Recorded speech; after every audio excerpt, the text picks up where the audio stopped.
नमस्कार, मैं तरुण अस्थाना आप सभी का अपने यूट्यूब चैनल पे स्वागत करता हूँ। आज मेंटल हेल्थ नर्सिंग की क्लास में हमारा टॉपिक है क्राइसिस। इंट्रोडक्शन। क्राइसिस वर्ड की ओरिजिन एक ग्रीक वर्ड क्राइसिस से हुई, जिसका मतलब होता है क्रिटिकल। अब क्रिटिकल क्या होता है? क्रिटिकल मतलब एक इमरजेंसी सिचुएशन जो हमें परेशान कर सकती है। हर पर्सन की लाइफ में दो टाइप से इमरजेंसी सिचुएशंस आती हैं। पहली अनएक्सपेक्टेड, दूसरी एक्सपेक्टेड। अब अनएक्सपेक्टेड का एग्जांपल लेते हैं, जैसे कि डिजीज़ कंडीशन हो गई कोई।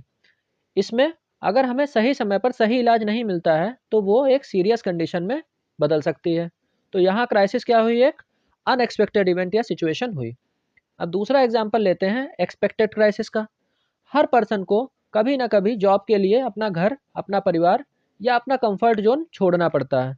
तो वो अगर पॉजिटिवली नहीं सोचता है और आने वाली परिस्थितियों से डरता है तो क्या होगा? ये भी एक टाइप की क्राइसिस होगी, जिससे क्या होगा, उस पर्सन की लाइफ में डिस्टर्बिंग सिचुएशन जनरेट हो जाएगी। तो ये क्या हुई? एग्जांपल एक्सपेक्टेड क्राइसिस का एग्जांपल हुआ। Definition. According to James and Gilliland, crisis is a perception or experience of an event or situation as an intolerable difficulty that exceeds the person's current resources and coping mechanism. James और गिलीलैंड के अनुसार crisis क्या होता है? ये किसी situation या event में एक ऐसा परसेप्शन या एक्सपीरियंस होता है जिसमें किसी पर्सन के सारे रिसोर्सेज और कोपिंग मैकेनिज्म यूज हो जाती हैं, लेकिन फिर भी उसे बहुत असहनीय कष्ट या पीड़ा होती है। अब हम लोग क्राइसिस के टाइप्स के बारे में पढ़ेंगे। पहला मैच्योरेशनल क्राइसिस, इसको डेवलपमेंटल क्राइसिस भी कहते हैं। ये हमारी लाइफ में होने वाले कुछ प्रेडिक्टेबल या एक्सपेक्टेड इवेंट्स होते हैं। It is a stage in life where adjustment and adaptation to new responsibilities and life patterns are necessary. ये किसी पर्सन की लाइफ में उसकी एज के अकॉर्डिंग एडजस्टमेंट या अडेप्टेशन की एक स्टेज होती है, जिसमें उसकी कुछ रिस्पॉन्सिबिलिटी होती हैं। तो और उसके साथ साथ कुछ बदलाव भी ज़रूरी होते हैं, जैसे कि getting married, having a baby, leaving home for the first time. दूसरा सिचुएशनल क्राइसिस।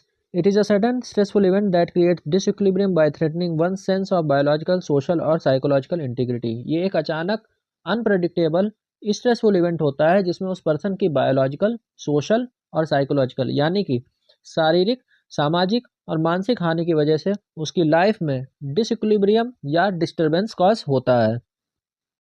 अब इसके कुछ एग्जाम्पल हैं, जैसे कि किसी पेरेंट्स के लिए उनके बच्चे का प्रीमेच्योर बर्थ होना, दूसरा किसी अपने की मृत्यु हो जाना, तीसरा एग्जाम्पल फैमिली में किसी को फिजिकल या मेंटल इलनेस होना, और नेक्स्ट एग्जाम्पल है कि किसी पर्सन का जियोग्राफिकल एरिया का अचानक से चेंज हो जाना। तीसरी सोशल क्राइसिस, इसको एडवेंटिशियस और कम्युनिटी क्राइसिस भी कहते हैं। अब एडवेंटिशियस का मतलब क्या हुआ? एडवेंटिशियस का मतलब होता है किसी एक्सटर्नल फैक्टर यानी कि बाहरी कारण या कारक की वजह से होने वाली क्राइसिस। इसके अंतर्गत कुछ नेचुरल डिजास्टर जैसे कि बाढ़, भूकंप और तूफान, और मैन मेड डिजास्टर जैसे कि war, terrorist attack, violent crime such as rape and murders आते हैं। Phases of crisis. According to Caplan, most crisis reaction follow 4 distinct phases. Caplan वो पहले व्यक्ति थे जिन्होंने क्राइसिस रिएक्शंस के बारे में बताया था। इनके अनुसार क्राइसिस की 4 अलग अलग फेजेस होती हैं। Phase first, the individual is expose to a precipitating stressor, anxiety, previous problem solving techniques are employed. जब कोई इंडिविजुअल किसी स्ट्रेसर यानी कि किसी डिस्टर्बिंग इवेंट को फेस करता है तो उसको एंग्जाइटी फील होती है, और उसको हटाने के लिए वो पर्सन अपनी पुरानी प्रॉब्लम सॉल्विंग टेक्निक्स को यूज करता है। Phase two, when previous problem solving techniques don't relieve the stressor, anxiety increase further. जब उस पर्सन को अपनी प्रीवियस प्रॉब्लम सॉल्विंग टेक्निक्स से आराम नहीं मिलता है, वो स्ट्रेसर उसकी लाइफ से नहीं हटता है, तो एंग्जाइटी का जो लेवल है वो और बढ़ जाता है। Phase three, all possible resources internal and external are called to resolve the problem and relieve discomfort. अगर उस पर्सन की एंग्जाइटी का लेवल कम नहीं हुआ तो वो अपने सभी इंटरनल और एक्सटर्नल रिसोर्सेज का यूज़ करता है। अब इंटरनल और एक्सटर्नल रिसोर्सेज क्या हुए? इंटरनल रिसोर्सेज मतलब कि उसकी क्रिटिकल थिंकिंग और रीजनिंग कैपेबिलिटी का यूज़, और एक्सटर्नल रिसोर्सेज मतलब कि फैमिली और फ्रेंड्स से सलाह लेता है। तो क्या होता है कि अगर उसको सही सलाह मिली और उसको सही सपोर्ट मिला तो उसको उस स्ट्रेसर से रिलीफ या कंफर्ट मिल जाता है। The last phase 4. If resolution does not occur in previous phase, Kaplan states that the tension mount beyond the further threshold or its burden increases over a time to a breaking point. Major disorganization of individual with drastic result often occur. अब क्या हुआ इसमें, अगर हमें पिछली phase में करे हुए किसी भी रिसोर्सेज, चाहे वो इंटरनल हो या एक्सटर्नल हो, कोई भी हमें आराम नहीं मिलता है, कोई कंफर्ट नहीं मिलता है, तो कैपलन के अनुसार एंजाइटी या टेंशन इस हद तक ज़्यादा हो सकता है कि उसकी लाइफ पे बहुत ही बुरा असर पड़ता है।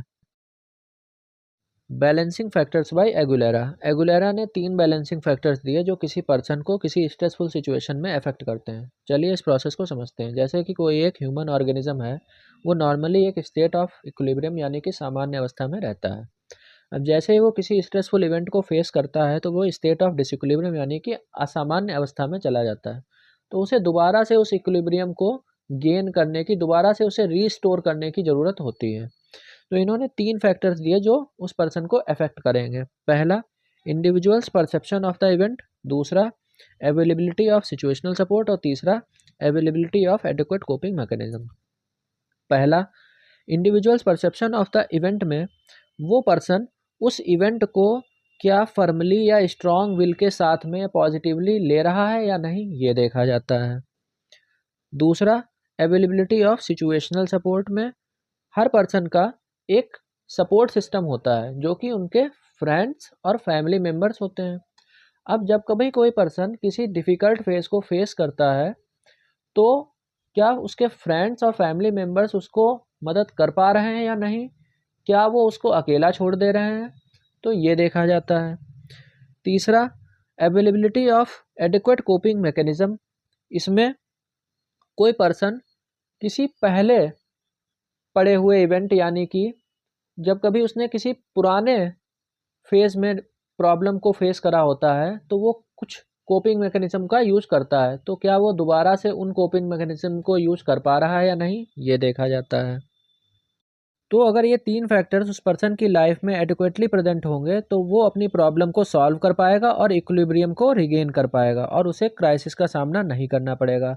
और अगर ये 3 फैक्टर्स उसकी लाइफ में एडिक्वेटली नहीं प्रेजेंट होंगे तो वो अपनी प्रॉब्लम को सही से सॉल्व नहीं कर पाएगा और जो डिसइक्विलिब्रियम है वो कंटिन्यू रहेगा और उसकी लाइफ में क्राइसिस प्रेजेंट होगी।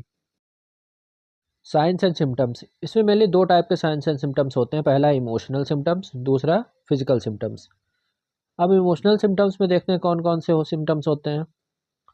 पहला, depression, anxiety, unfocused thinking, self doubt, lack of motivation, lack of patience.